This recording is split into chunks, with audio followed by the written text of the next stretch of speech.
Good morning, everybody. Welcome in to the Establish the Run Week 8 edition of the First Look Show. I am your host, Gary Hartman, here with you to break down this 13-game main slate for Week 8 from a First Look perspective. That's right, we're back to these big slates with no buys this week. Just a little break from the buys in what is almost the 50% mark through the season, the regular season at least. Next week will be Week 9. Crazy that we're already here. Also, a very special happy welcome to anyone that celebrates NBA, because today is the beginning of the NBA season. Very excited. As a big NBA head and someone that works on the Established Run NBA team, cannot encourage enough checking out everything we're doing over here at ETR NBA. But we're not here to talk about NBA today. We are here to talk about NFL. Purpose of this show, if you have not joined us before, is to start transitioning our heads from one slate to the next, to kind of go from a 10,000-foot view, rapid fire style, if you will, position by position, at the relevant plays that we are considering for this coming week. With this big 13-gamer, I'm going to go even more rapid fire than normal, and maybe no one hit on every single player the same way I normally do, but we'll be sure to touch on my first gut reaction of the relevant plays this week. Before we dive into the play-by-play stuff, let's set the table here. So I mentioned 13 games. Still a bunch of injury question marks, but this week 7 was not as bad of an injury week as others that we've seen, but still plenty of guys still on the shelf, plenty of questionable tags. We'll talk about those as we go through here. Teams off the slate. On Thursday night, we have the Tampa Bay Buccaneers and the Buffalo Bills. So that takes off Josh Allen, Stephon Diggs. On Sunday night, we have the Chicago Bears and Los Angeles Chargers. So no Herbert stacks, no Deonta Foreman breaking the slate again. And then on Monday night is the Raiders and the Lions. So some firepower off the slate for sure. Some big offenses in the Lions, the Chargers, the Bills. But as I mentioned, no buys. So a lot of games. Yet for a 13-game slate, there is no major over-unders here. I mean, we're looking at nothing over 47. And I think the Patriots-Dolphins is a 47 over-under. And that is our highest of the week. From there, we have a bunch of 46s, 45s, and a bunch of lows, 40s, high 30s. Chiefs-Broncos, 46. Bengals-49ers, 46. Rams-Cowboys, 45. From there, again, we're dumping down to 41, 42, 43, some high 30s. So nothing that really stands out. From a team total perspective, our highest on the week is implied total is the Miami Dolphins in that highest 47-point game. They are 28.5 implied total while being almost 10-point home favorites against the Patriots. So that's something to consider. Chiefs, 26.75 implied total. Ravens, 26.25. Cowboys, 26. 49ers, 25.75. Eagles, 25. So a bunch up in those mid-20s. So plenty of offenses to attack with those kind of implied totals, but not necessarily the game environments that stand out off the page. Hopefully that spreads ownership around. It creates some edge as you kind of plant your flag on some games, and we'll talk through some of that stuff. All right, let's dive right in here at quarterback. Starting, of course, once again, Patrick Mahomes is our most expensive player. Gets a great matchup, coming off a great matchup last week, right? The Chargers, I mean, we really thought we were on pace to a 40-plus point Patrick Mahomes game in the first half against LA. And you know what? It wasn't far off. He did have his 404. And I always talk about that's kind of what you need out of that 83, 8,400 tag. And he had almost 38 DraftKings points. But even with that, and I thought it was for sure going to be optimal, we had Gardner Minshew at 5K putting up, almost 30 points or whatever. And that's going to be optimal. So I've talked about it all season, going back to last year, the changing in DraftKings pricing structure at quarterback with the extreme polls of super expensive and super cheap is going to make it really hard for these expensive quarterbacks to be optimal. However, when this 38-point score or whatever is more than viable at 84, he goes to a matchup this week again in Denver that has been very successful for opposing quarterbacks. No issues at all attacking Mahomes. It's just expensive to do a Mahomes-Kelsey stack or whatever you're going to be trying to do in that sense. Still the best player on planet Earth as far as I'm concerned, adds a little bit with his legs. Again, tough, different landscape as far as spending up a quarterback in DFS these days. But I don't have an issue with any of these top three. Really, all three guys in good spots. Talk about Jalen Hurts on the other side. Been just steady as a rock. Has Jalen Hurts, because really been, besides week 1 where he had 13.5 points against a New England team that has done a good job limiting quarterbacks. He's been right in that 20s, mid 20s. Which, for cash, I think that's really good. When you're paying 8,200 at a quarterback, you need 30 plus at the very least in tournaments. We saw that against the Rams in week 5, and we know that those games are there. I mean, this was the MVP runner-up last year. He had so many huge games. Usually adds at least one rushing touchdown with his legs. But, it's been more turnover prone through the year, probably had some regression coming as far as efficiency. And we've seen that a little bit. I still think this spot, we just saw Tyrod Taylor put up 24 whatever points against this Washington team. He's going into Washington, prefer that to be home, but he's Jalen Hurts. I think it's my least favorite of these 3 top plays this week of Jackson, Hurts, and Mahomes, but it's like however order you want to order those 3 guys, I wouldn't argue with you at all. Lamar finally, the pricing discount is gone. I mentioned last week how that 7,600 seemed too cheap for what the ceiling was, and I was very into him at home.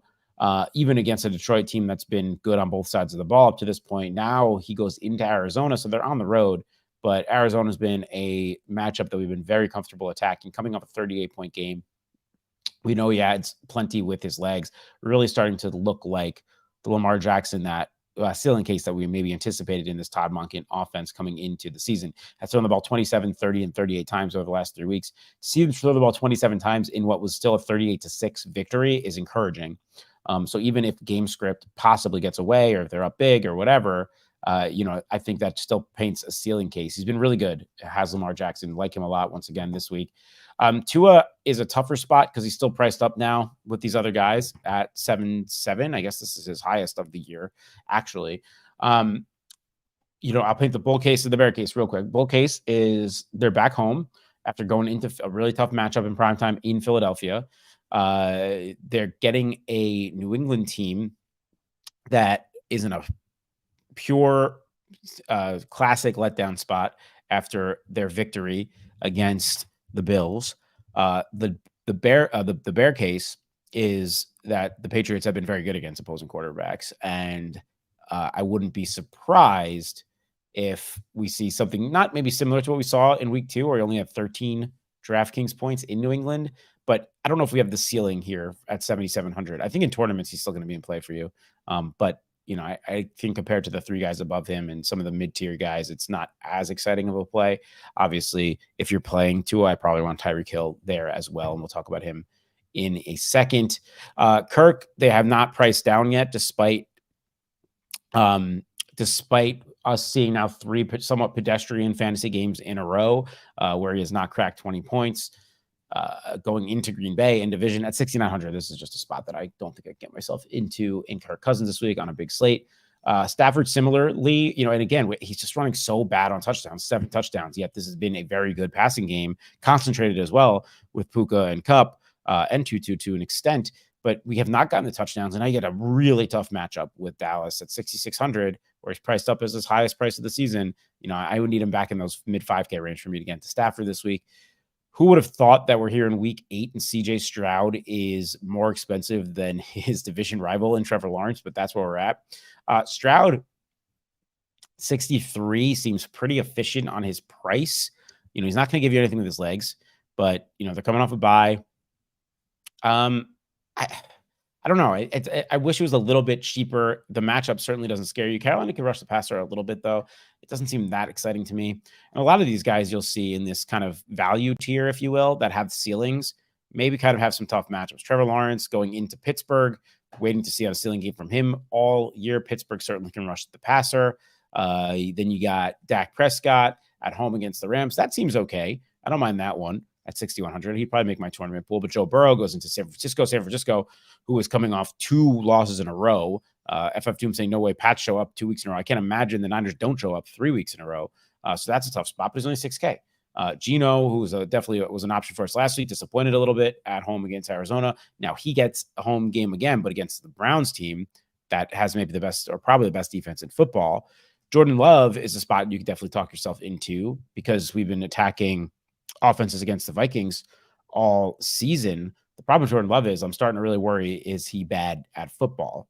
You know what? Two games on the road, back home, division game. I think he could show up here. He's cheap enough. Just know you got a low floor, but I still believe in the ceiling on Jordan Love. Purdy, disappointing game last night. Probably one of the worst I've ever seen him play with his couple interceptions. Now he's coming off 2 kind of down games in a row with Minnesota and Cleveland, going back home to a Cincinnati team that is also kind of desperate to make sure they're still in that contenders race. Obviously, they've turned their season around a little bit. I think he's in play for you because he's shown these mid-20s. Maybe this game sneakily goes back and forth. I know it was kind of higher up on the over-under stuff, 46 right now. The Niners have a near 26 implied total. So, and with no Deebo Samuel, you can get your stack somewhat concentrated with CMC and Ayuk and Kittle. So I think he should be in your pool. Yeah, FF2 was saying his ownership percentage will be out of control. I'm curious to see where ownership comes in this week with so many different options. It's such a big slate. But I wouldn't be surprised, if that's one that does get steamed up a little bit at that tag. I'm just not interested in Derek Carr ceiling on the road here. Deshaun Watson, who the hell knows what's going on there? It doesn't seem like he's going to play. Minshew, obviously, again, against what was the best defense in the league, surprisingly puts up 34 points. He had 2 rushing touchdowns, 2 passing touchdowns. It could have been a much bigger game because he had 3 turnovers, I think, right? 3 fumbles lost and a interception. I didn't bring him up on the show last week because I saw, Gardner Minshew at home against the Browns team. No, thank you. And the Saints defense is pretty good too, but if at 5,400, this guy's putting up a ceiling like that, I think you have to consider him in tournaments. So I don't think lightning will strike twice there, but something to consider. Similar theme with the tough matchups with cheap guys. Whoever starts at quarterback for the Giants, whether it's Tyrod or Daniel Jones, would be someone I'm interested in as a salary saving option this week, but it's a tough matchup against the Jets. What is essentially a home matchup for both teams. Russ on the other side of the Chiefs game, I don't think I'm interested there, although game script could be good. Sam Howell's just going to get destroyed by the Eagles pass rush. That's a hard one. Dobbs, similar situation against a Ravens team that's been very good against quarterbacks. And then, you got the Young and Ritter and Mac Jones and Kenny Pickett, Zach Wilson, PJ Walker potentially. Historically, I've had a blind spot to these, what I consider low ceiling, really cheap quarterbacks, but we've seen a couple times this year with Desmond Ritter being optimal. Kenny Pickett's in an interesting matchup against the Jaguars. Mac Jones has just came up a 20-point game, I guess. But again, huge slates. I think you need 30 points from your quarterback, kind of however you break this down. So take that for what you will. And Malik Willis, I guess, could be a guy there against Atlanta at home. A lot of cheap options for you. You got every type of quarterback play you could possibly want this week. You have on the slate. Take that. Do with that what you will. It'll be interesting to see how ownership kind of spreads out throughout all of these guys. Okay, running back Christian McCaffrey, questionable technically going into last night. Has a slightly torn oblique or something, and then he plays every offensive snap and scores 2 touchdowns. I mean, the guy is a machine. I can't really poke holes in Christian McCaffrey. I think you should be getting exposure to Christian McCaffrey every single week. He is 1,200 more than your next most expensive running back, which is Saquon Barkley. But if you could do one thing against the Jets so far this year, it is run the ball. So I definitely don't mind Saquon here at home. Rolls really good. I mean, there's 2 games since coming back from injury, he's had right around 26, 27, 28 touches per game, found the end zone through the air this past week, struggling with efficiency, which, between him coming back off injury and the Giants offensive line woes, that's not surprising, but you'll take this role. You'll take the pass game role. And, in general, the Giants offense of the last couple weeks under Tyrod Taylor looks more competent. They just were shooting themselves in the foot with turnovers. These should have been a much bigger win than a 14-7 one for sure. So something to consider there. Going down from Saquon, you got Raheem Mostert all the way priced up to 77. I mean, this is by far his most expensive tag of the season here. We've seen some huge spike games out of Mostert. Devon Achane still on the shelf. Jeff Wilson, another week in return from injury. He barely played last week, but I wouldn't be surprised to see him kind of eat into this role a little bit more. We should keep in mind week 2 against New England, he did have 29 points. So I don't want to rule him out at this tag, but I don't think many people are going to get there at 7,700. So it's something to consider. Derrick Henry, 76. The Falcons have been pretty good against the run, but Henry always has these explosion games in him. You can consider him there. Pollard against the Rams. I'm still waiting on a squeaky wheel Pollard narrative here. Haven't had a massive game, been inefficient in his last few. At least he still is adding very nice production through the air, very consistent role. 7 targets, 5 targets, 8 targets, etc., which makes you feel good. They're at home. I don't mind Tony Pollard as well, as I don't think many people go there. Alvin Kamara has had an excellent role as David check down Charlie Carr is loving throwing the ball to Alvin Kamara. So I think in these full point DraftKings PPR, we've seen now twice in his 4 games, he's had 14 targets, 12 and 13 catches in each of those 2. That's going to give you an excellent floor while also providing kind of a ceiling situation as well. Even if he's been inefficient on the ground, he's getting carries. Like, it's very hard to poke holes in Alvin Kamara's case this week. Going into Indianapolis, I just think he's a great play. ETN is one of the elite roles still in all of fantasy sports, been a league winner kind of up to this point, had that 40-point game in Buffalo. Now he's been very consistently in the low to mid 20s with the, total averaging right around 20 touches, 18, 20 touches per game. And it knows for the end zone. 2 touchdowns in 3 straight games. It feels really good. In Pittsburgh, matchups just whatever, but I do think ETN is going to be in play for you. Kenneth Walker, not as great of a matchup going in at home against Cleveland, but we just saw Jonathan Taylor have success against this team. Walker was the chalk play of the week last week, did get his 100 yards, just got unlucky finding the end zone. Does not really add anything for you through the air. I think he's not nearly as exciting of a play as last week as Kenneth Walker. Very disappointing to see Aaron Jones not get the full workload back. I thought for sure coming off the bye, more time to get it right, that he'd be okay. Really, at this point, I just want to really kind of keep my ear to the ground on these practice reports with him, because I do very much believe in the talent. I really like the price now at 64, and they get a home matchup with the Vikings that is in a situation that does not scare me at all. But if I know I'm getting limited Aaron Jones work again, I have a hard time buying in. I think they need him in the worst way, though, as they're reeling a little bit for sure. So I think eventually they just got to give him that full workload back. Hopefully he's healthy enough to have that be the case this week. DeAndre Swift, first, I guess, like quote unquote down game on Sunday night. And even that still was over 4 yards of carry on the ground, still had 3 catches through the air, just didn't really do much with it. 62 yards, only 13 yards through the air, and 10 points. He's still the number RB1 in this offense.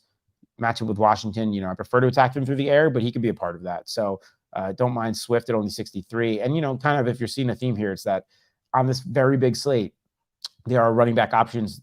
Pick your poison, pick your choice. You want an expensive guy with a high ceiling, go for it. You want to get into that chalky 6K, 5K range again, go for it. You're going to have a bunch of guys that project well there. Taylor looks like he's taken back over as that lead role. 75 yards, found the end zone through the air. This is a guy that 2 years ago was Cooper Kupp prices. I don't mind being early here, especially now as he's gone back down in price 62. Curious to see where his ownership comes in this matchup with the Saints. That does not necessarily say it's the best matchup for running backs, but I don't mind going there with the role and the price. Pacheco gets a good matchup with Denver.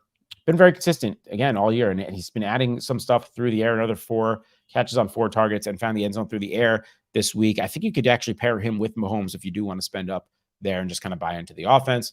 Brian Robinson, Bijan. Wow, they brought Bijan all the way down to 6K. Oh my God. Well, so okay. If Bijan is viable this week, meaning if he's playing, he will be very chalky at 6K. So something to consider there. We're going to have to keep a very close eye on this situation. The illness thing was very weird. I can't believe DraftKings tanked his price to 6K. I wonder if that's an algorithm thing because he played and only had 0.3 points, but that is far too cheap. I get the matchup sucks in Tennessee, but if Bijan Robinson gets a clean bill of health at 6K, that's going to be a massively popular play. Breece Hall against the Giants team. Giants defense has been looking much, much better over the last 2 weeks, but Breece Hall has a ceiling, very high ceiling, with massive explosive plays in his range of outcomes. If you want to attack that game, I think he's a reasonable place to do it. Joe Mixon, I can't get there. I just cannot get there. I get the role is still good, but we have not seen even a semblance of a ceiling on Joe Mixon. It's just a pass for me, especially against San Francisco. Zach Moss should probably continue to make your MME player pool. Even he had 18 carries despite Jonathan Taylor being so much more firmly involved.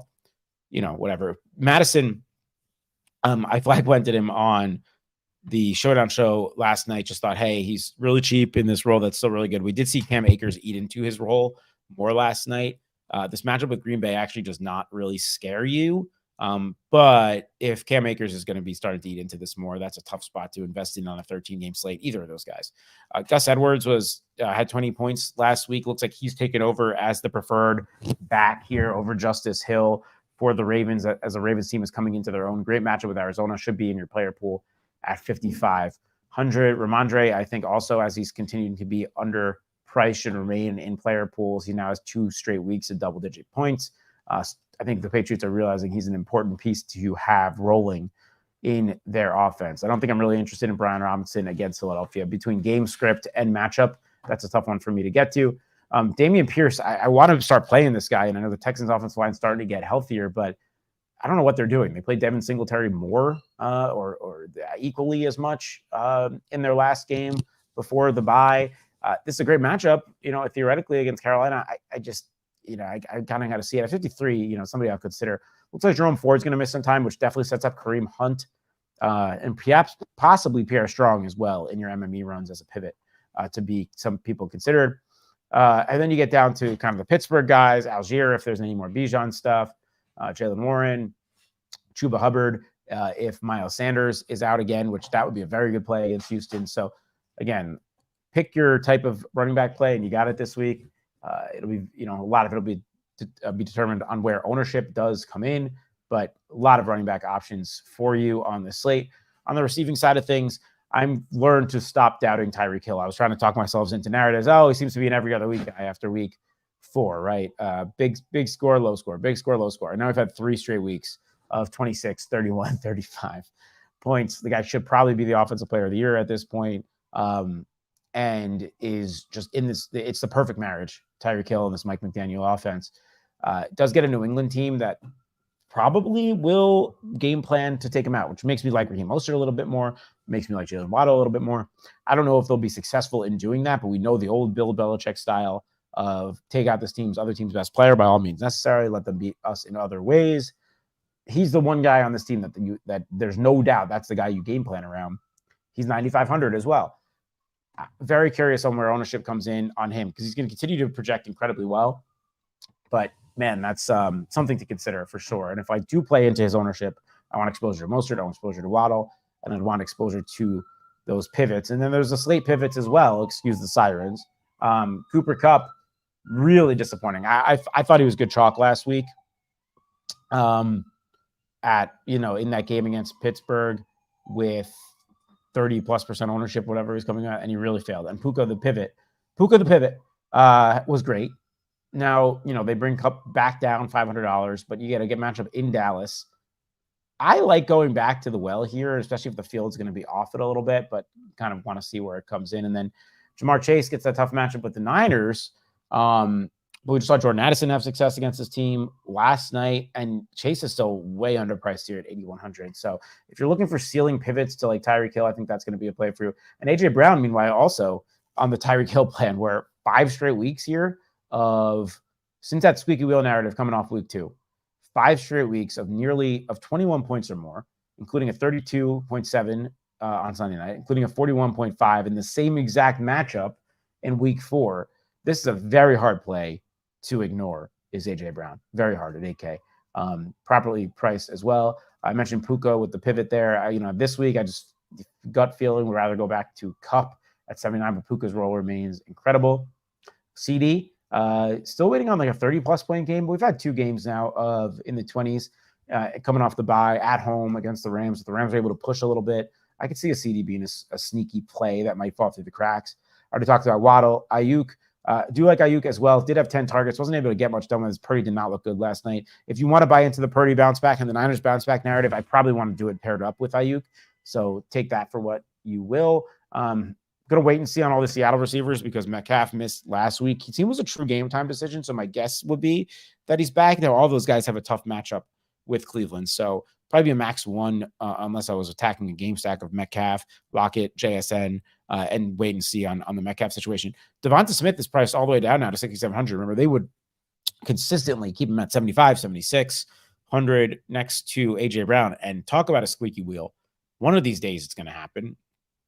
His only double-digit point game since week 2 came against the same team, against Washington. Had 9 targets, 78 yards. Unlucky on touchdowns so far this year. Like, I get it's kind of, we're seeing the same thing in Miami and Philadelphia where the true alpha in Tyreek Hill and A.J. Brown is separating from what we thought was kind of the 1B coming into the season, or these second-round picks and Jalen Waddle and Devonta Smith. Even to a lesser extent, we're seeing it with T. Higgins in Cincinnati. Again, I want us to stress that we're still looking at small samples here. And like, these are guys with massive ceilings that could go off at any time. If the field's going to completely go away from it, I don't want to be afraid to still attack these spots. We're looking at a 7-game sample, sometimes 6 if you've been on a bye, of the alpha, quote unquote alpha, being by far the more dominant player in these offenses.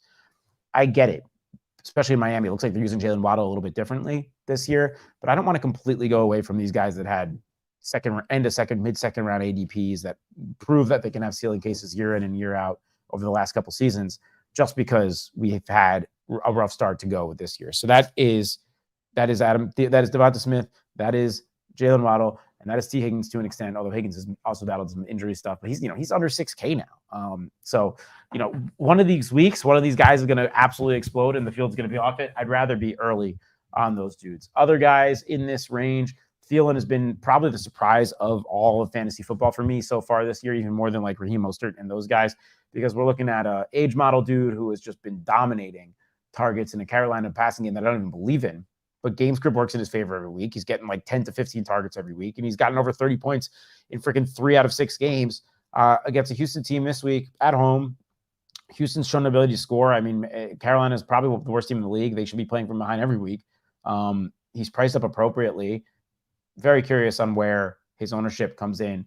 Pittman, I still believe in him as a guy that Minshew likes. He found the end zone last week, kind of saved his week there, but only 2 for 83 and a touchdown. But if the Colts are going to be putting up 38 points and Pittman can get over 20, that's a little bit concerning to me about how run heavy they want to be between Taylor and Moss and Minshew's ability to run in around the red zone. I'm a little bit concerned about Colts pass catchers. But then again, Josh Downs, we're not going to talk about here. I don't know what his price is. Maybe we are going to talk about him here. You're not, because he's under 5K.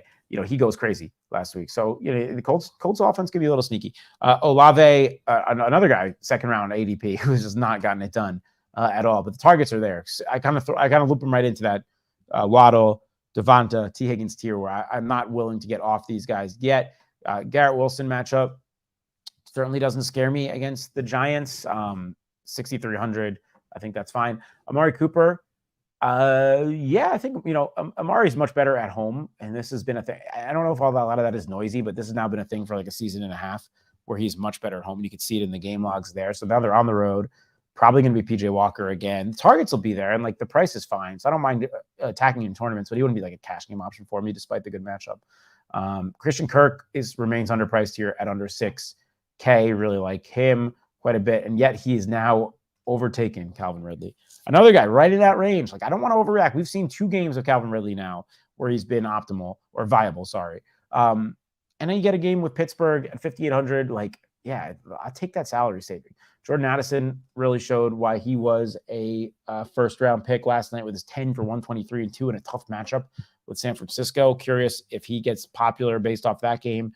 Zay Flowers probably underpriced here at 5,600. I like attacking him in Lamar stuff. A little worried about ceiling with him. He's maybe like kind of one of those high floor, low ceiling players, but again, small sample, hard to say that for sure. McLaurin on the other side of Philly stuff is fine. Drake London's pretty good in the Tennessee matchup.